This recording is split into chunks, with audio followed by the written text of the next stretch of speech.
언제부턴가 커피가 우리의 전통차를 밀어내고 우리의 입맛을 사로잡았다.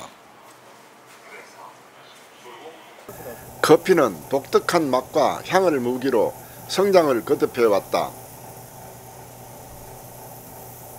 부산 점포동 카페 거리에 커피 박물관이 부산에서 처음으로 문을 열자 관객들이 몰려든다. 새로 생겨난 커피 박물관을 찾아 커피에 대해 궁금증을 풀어보려고 한다.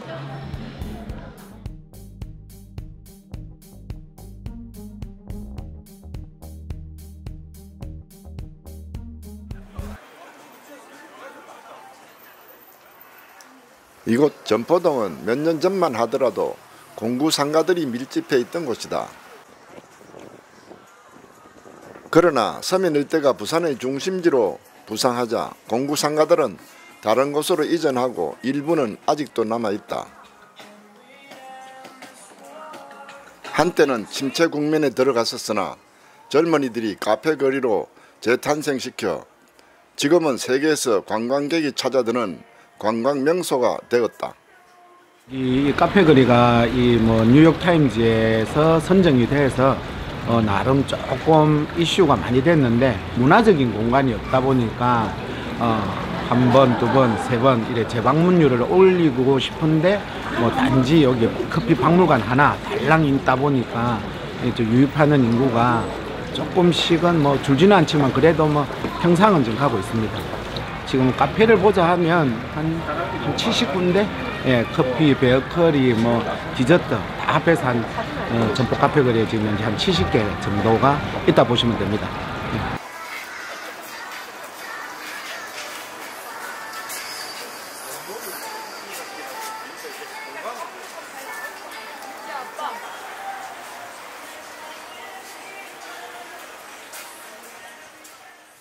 이곳은 지난해 6월 문을 연 부산 커피 박물관이다. 오늘은 고등학생으로 구성된 주니어 기자단들이 취재차 방문하고 있다. 네, 이쪽으로 오시면 됩니다. 박물관장 김동규 씨가 이태리, 독일, 중국 등을 다니며 직접 구입하거나 경매를 통해 사들인 커피 그라인드기, 로스터기, 추출기 등 420여 점을 전시해놓고 무료로 개방하고 있다.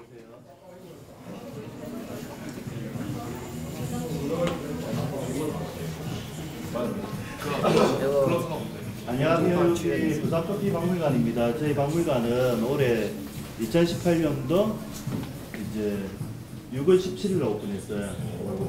그래가지고 저희 박물관 이제 저희 큐레이터 공부관이 안녕하세요. 선생님이에요. 잘 설명을 해드릴 거예요. 로스터기부터 시작해가지고 하나씩 했어요. 네, 안녕하세요. 현재 커피 머신 복원 수리 센터를 맡고 있고요. 그리고 박물관 관장님을 도와서 큐레이터로 활동하고 있는 공부건이라고 합니다. 반갑습니다. 제일 먼저 예전에 커피라는 게 한 잔의 시작이 되려고 하면 농장에서 커피를 수확을 해서 그리고 처음에 이제 볶는 과정을 거쳐요. 생으로 먹기도 합니다. 동물들은. 사람이 먹으면 좀 떨기도 하고 술로 담기도 하고 음식으로 변화도 되는데 이제 예전부터 볶는 과정을 좀 거쳐서 차라는 거하고 만나면서 이제 문화가 접목이 되는데요. 그러한 형태로 그냥 아주 대중스럽게 길에 있었어요.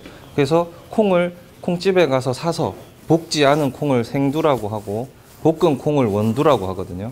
자, 이제 이런 볶는 기계를 이제 로스트기라고 합니다. 로스팅기, 로스트기, 로스터기 이렇게 다양하게 표현을 하는데요. 이렇게 돌리는 형태로 변화가 되죠. 그러면서 이제 이런 형태까지 가게 됩니다. 돌리면서 골고루 볶죠.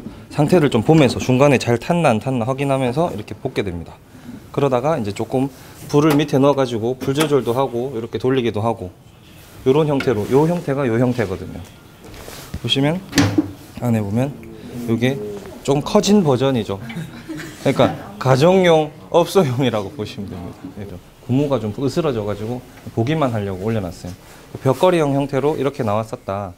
그리고 이 세 줄은 해설을 열심히 하고 있는 공부건 씨는 박물관장 김동규 씨의 후배이면서 남산동에서 커피 머신 수리 및 판매 사업을 하고 있다. 농기구를 만들던 회사였어요. 이게 푸조인지 아닌지 어떻게 압니까? 아무데도 푸조라고 적히지 않은 것도 있는데 하는 거는 푸조에서 예전에는 이렇게 책자가 나왔었어요. 그라인더가 이렇게 품번이 있고 이게 정말 가품인지 진품인지를 알 수 있는 이런 책자가 있었거든요. 이런 거를 보고 저희가 수집을 했어요. 아무거나 갖다 놓고 푸조입니다 이렇게 하는 게 아니라 보시면 여기 줄무늬에 철제 있죠.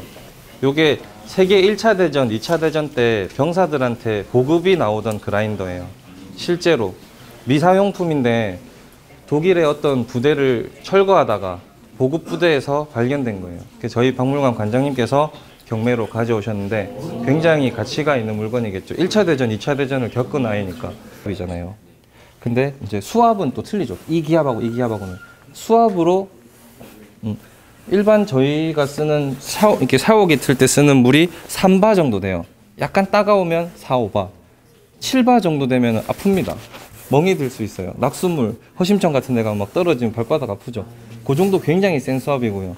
얘는 더 센 9기압, 9바로 추출을 하죠. 그러니까 요만한 콩 요만큼 18g 정도 20g 넣어가지고 9기압으로 쪼으니까 진한 액 같은 게 쪼르르 이렇게 나와서 에스프레소가 되죠. LG는 LG 아무리 작아도 그 휠이 똑같고요. 엔터프라이즈는 엔터프라이즈대로 또 똑같고요. 휠 모양을 보고 고수들은 뭐 이렇게 다 안다고 하더라고요. 저는 이제 고수가 아닌 관계로 이렇게 컨닝을 합니다. 이렇게 이렇게 뚜껑을 열고 콩을 붓고 또 학생 한 분이 돌리는 체험을 한번 해볼 텐데요. 자, 그렇죠. 돌아갑니까? 탄력을 받으면 좀 더 빠르게 돌아갈 수가 있어요. 요거는 관장님께서 옛날 그런 문헌이나 책을 보고 이 아이랑 굉장히 어울릴 만한 색깔로 본인이 조색을 해서 만드신 거예요. 대단하시죠? 관장님께 박수.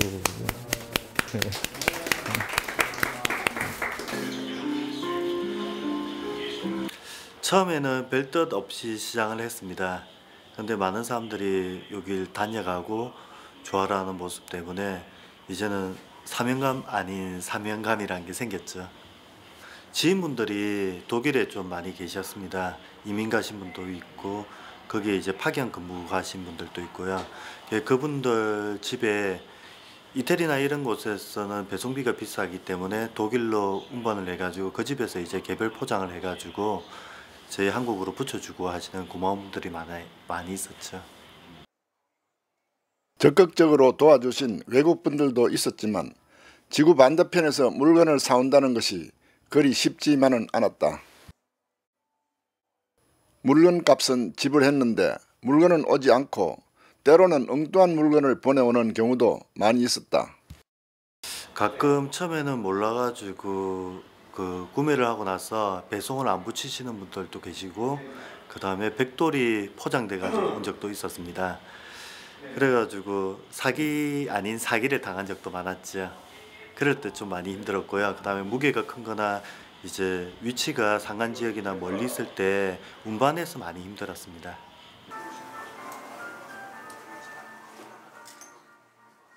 취미로 수집하기 시작한 것이 박물관이 되었고 이제는 많은 사람들이 찾아주기를 바랄 뿐이다. 관장 김동규 씨 본업은 따로 있다. 공대에서 조경학을 전공하고 미대에서 동양화를 전공한 화가이자 사업가이다. 저는 주업이 조경업을 하고 있습니다. 그걸로 하고 지금 실제로는 저희 박물관 하는 일은 취미로 했던 건데 이제 박물관까지 만들어지게 된 거죠.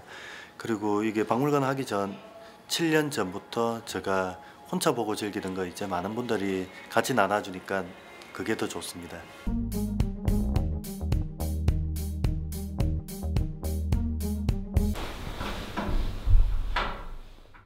김동규 씨의 집은 부산에서 약간 떨어진 경남 양산시에 있다.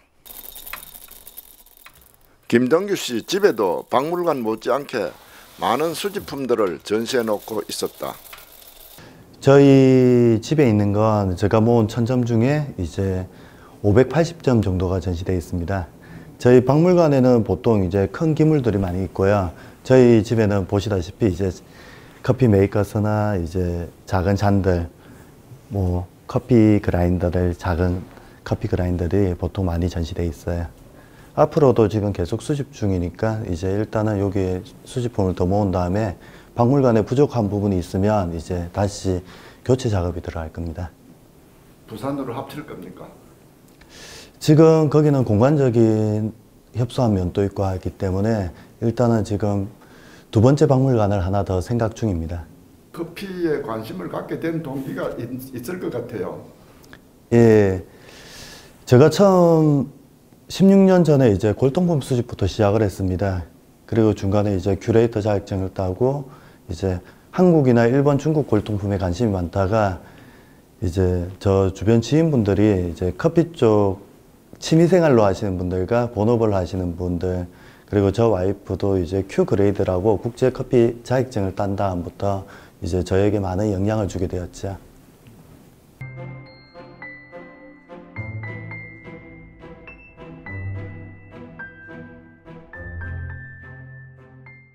김동규 씨가 커피에 관심을 갖게 된 것은 커피에 대해 연구를 많이 했다는 동네 형벌인 조성환 씨의 영향을 많이 받았다. 이 원두는 에티오피아 모모라 구찌 지원이고요. 에티오피아 특유의 향미를 살려가지고 로스팅을 했고, 저희 쪽에는 이제 일본식 영향을 받아서 일본식 정드립으로 하는, 다른 쪽이랑 좀 독특한 드립 방법이에요.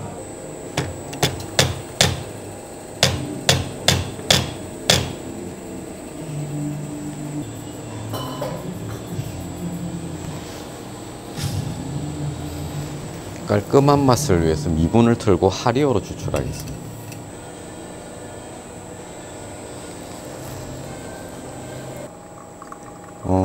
커피의 산미랑 단맛을 끌어올리는 데는 물줄기를 잡아야죠. 확실하게 올라옵니다.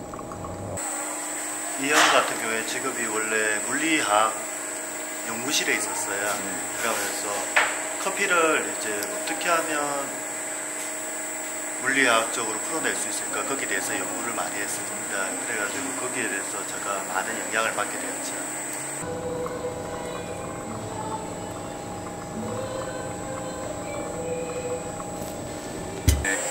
그런 영향을 끼쳤다고는 하는데, 제가 좋아서 한 거고 그냥 그런 부분에 대해서 과학적으로 또는 학문적으로 설명만 해줬을 뿐이거든요.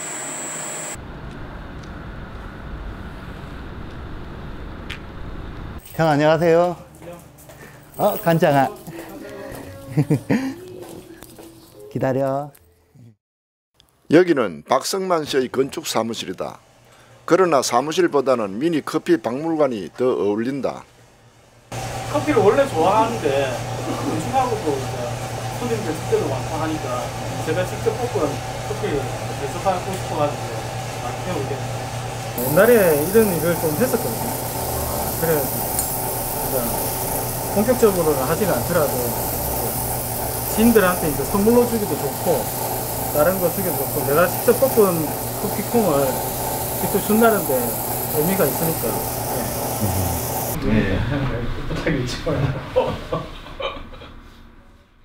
박성만 씨는 호주 시드니에서 건축학을 전공하고 미술 공부를 위해 이태리로 건너갔는데 그곳에서 커피에 대해 관심을 갖게 되었다. 그 9시 방송 어제 촬영. 박성만 씨가 이태리에 거주할 때 알고 있던 정보를 김동규 씨와 나누며 함께 구입하러 다니기도 했다.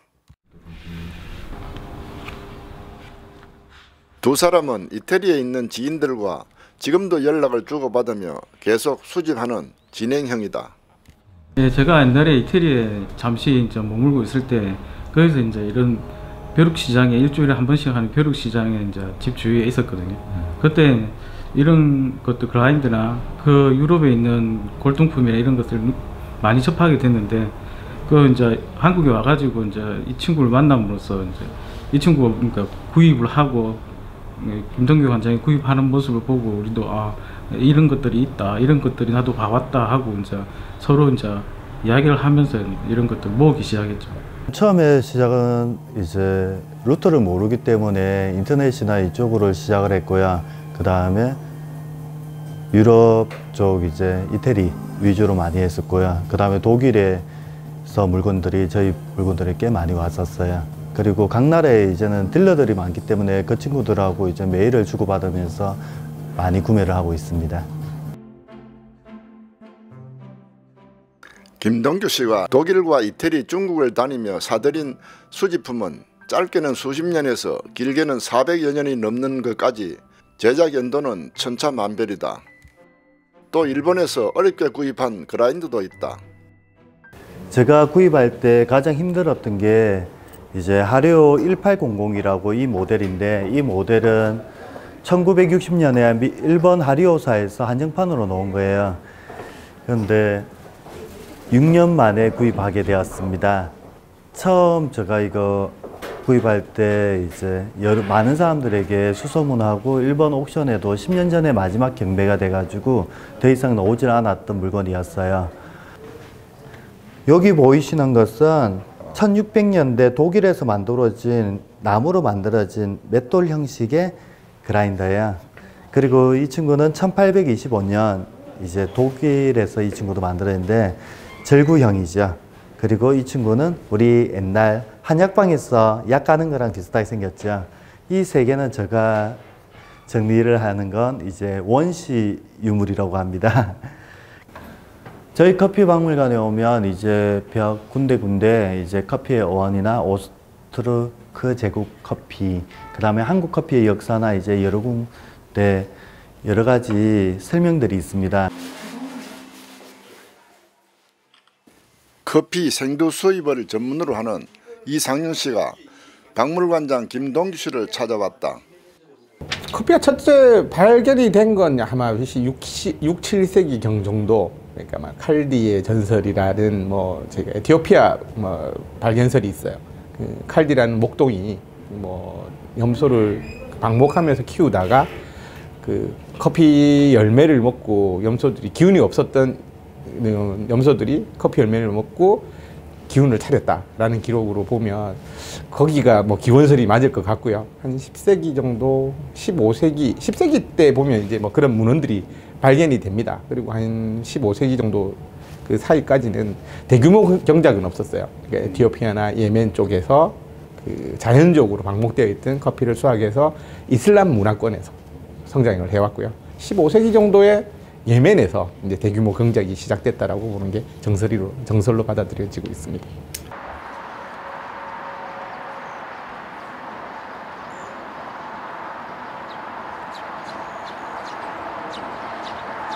수입 전체 물량의 70% 이상을 부산에서 수입을 하고 있습니다. 그 중에서 커피 같은 경우는 거의 지금 중남미하고 유럽에서 수입을 하고 있기 때문에 아마 전체 물량의 80% 이상이 부산항으로 수입되는 걸로 알고 있습니다. 그래서 부산항에서 수입된 그 커피생들을 저희 같은 이제 보세스 창고로 이제 이동을 시켜가지고 기본적으로 이제 커피생두는 그 식물이기 때문에 이제 수입을 하게 되면 뭐 식물 검역이라든지 검역을 받게 되어 있습니다. 그래서 재고가 많고요. 전체적으로는 중남미가 60%, 아프리카가 30%, 동남아 쪽이 10% 정도의 시어를 차지하고 있습니다. 다른 그 화물들과 이런 이제 그 접촉을 아예 이제 차단함으로써 커피 자체를 조금 품질을 유지할 수 있게 현재 온도가 15도, 습도가 30% 정도로 지금 유지되고 있습니다. 우리나라에 들어온 건 이제 고종 황제께서 아간 파천, 그러니까 러시아 공사관으로 몸을 피신하셨던 아간 파천 때 처음 접하게 됐다는 기록이 나와 있어요. 그러니까 뭐 근현대사에서는 고종 시대 때가 가장 처음 커피를 접하게 된 시기인 것 같습니다. 그리고 1950년대에서부터는 미군들이 그 2차 세계대전을 겪고 난 뒤부터 커피에 대한 공급, 인스턴트 커피가 발달이 되었어요. 그 인스턴트 커피가 미군들 전쟁터에서 먹게 되면서부터 한국에 조금 많이 유입이 된 부분들이 있죠. 그리고 60년대, 70년대를 거치면서 저희 뭐 우리가 보통 흔히 얘기하는 믹스 커피, 인스턴트 커피가 한국 커피의 주류를 이루고 있었어요. 근데 이제 2000년대에 들어오면서부터 그 커피의 대중화, 원두 커피의 이제 건강한 커피를 표방했다라기보다는 건강한 커피를 찾다 보니까 원두 커피, 우리가 보통 얘기하는 로스팅 돼서 직접 로스팅을 해서 특별한 가공 화학약품을 섞지 않고 그대로 그 커피 추출물을 마시게 되는 이 커피를 이제 즐기게 됐다라고 보고 있습니다. 커피가 우리나라에 들어온 것은 고종 황제 때로부터 시작해 120년이나 되었으나 본격적으로 마시기 시작한 것은 6.25 한국전쟁 그 이후이다. 60년대부터 80년대에는 다방커피가 성행을 했고 90년대부터는 커피 자판기가 일터에도 길에도 줄지어 서 있었다.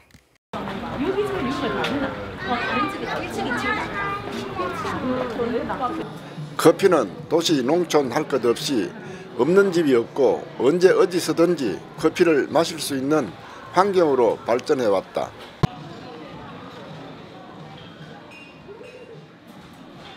다방커피가 사라진 자리에 새 이름으로 바꿔단 카페가 등장하자 젊은이들의 반응이 뜨겁다. 네, 커피를 좋아해가지고 집에 항상 커피가 종류별로 있어요. 믹스도 있고 아메리카노도 있고 종류별로 많아요.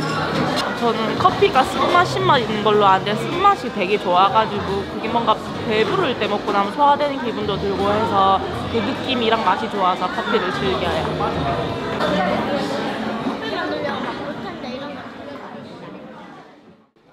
요즘 커피는 어른 아이 할 것 없이 일상화되어 사람들로부터 사랑을 독차지하고 있다. 밥 먹고 나면 주로 많이 먹고 싶어요. 자기 전에도 마시고 눈 뜨고 나면 마시고. 커피를 마시면 에너지가 나오는 느낌이 들어서 항상 수시로 마시고 있어요.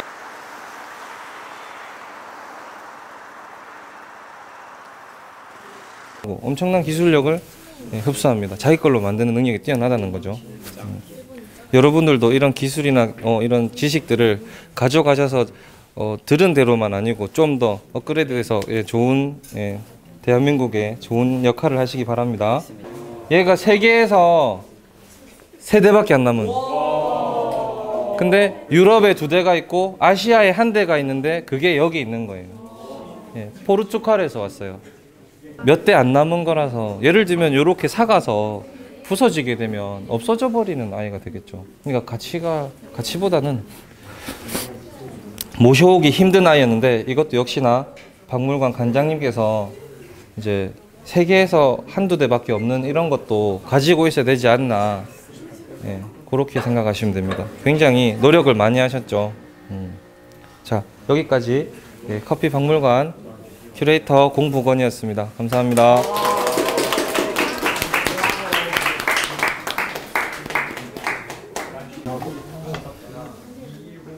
주니어 학생 기자단들이 이곳 박물관에서 무엇을 얻어갈까 살짝 궁금해진다. 평소에 커피에 관심이 많았는데 막 여러 옛날에 희귀한 그런 제품들, 골동품 같은 거를 볼 수 있어서 좋고, 그게 100년 안에 만들어진 작품들을 다 작동한다고 해서 그게 되게 놀라웠고 좋았던 것 같습니다. 저희가 평소에 커피를 많이 접할 수 있는데 그것이 또 어떻게 만들어지는지랑 또 어떤 기계가 또 사용되는지를 알게 되어서 좀 더 커피에 대해서 잘 알게 된 것 같습니다. 이렇게 처음에 그 로스터부터 시작해가지고 저희 그라인더 그리고 추출하는 것까지 이렇게 순서대로 그 커피가 만들어지는 그 과정, 이런 거를 자세히 알 수 있어서 좋았고, 그리고 이런 옛날에 만들어졌던 그 로스터기들 그리고 그라인더기들, 이런 예전에 사용되었던 그런 커피 기계들을 보면서 이렇게 옛날에는 이렇게 만들었는데 또 요즘에는 이런 기계를 바탕으로 커피가 생산되는구나 라는 것을 알 수 있었습니다. 요즘 집에 쌀은 떨어져도 커피는 안 떨어진다는 말이 있다. 우리나라 성인 한 사람이 마시는 커피는 연간 400잔이 훌쩍 넘는다는 통계도 있다. 이처럼 무서운 속도로 성장해온 커피는 우리의 문화로 자리매김하고 있지 않나 생각한다.